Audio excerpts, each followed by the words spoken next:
ఇది శిరీష అనే ఒక అమ్మాయి కథ. శిరీష చదువు కోసం హైదరాబాద్కి ఒంటరిగా వెళ్ళింది. అక్కడ తెలిసిన వాళ్ళు ఎవ్వరూ లేకపోవడంతో ఒక హాస్టల్లో చేరింది పేయింగ్ గెస్ట్గా.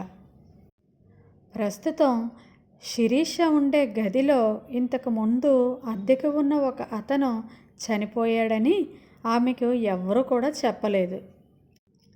ఆ గదిలో అతను అనుమానాస్పదంగా చనిపోయాడని మాత్రం గుసగుసలు వినిపిస్తున్నాయి.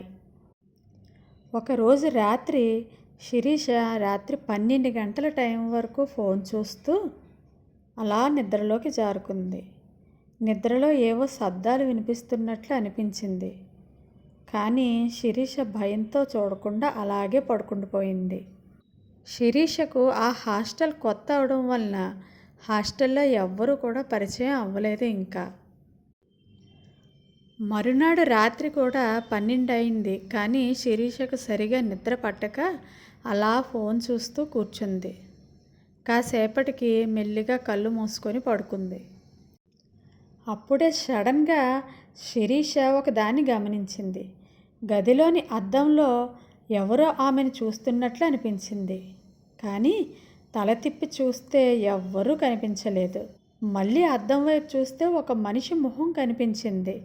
ఆ మొహానికి కళ్ళు లేవు, కానీ నోరు నెమ్మదిగా తెరిచి ఇక్కడే ఉంటున్నావా అని శబ్దం వచ్చింది. శిరీష చాలా భయపడిపోయింది.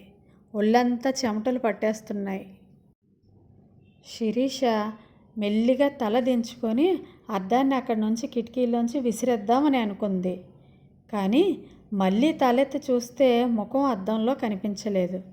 కానీ ఆమె వెనుకే నిలబడి ఉంది. ఆ తరువాత రోజంతా శిరీష కనిపించలేదు.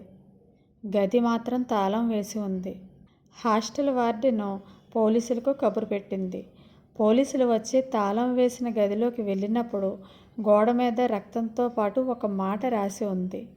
నువ్వు నన్ను చూసావు కదూ, ఇప్పుడు నిన్ను చూసేది నేను మాత్రమే అని గోడ మీద రక్తపు మరకలతో రాసి ఉంది.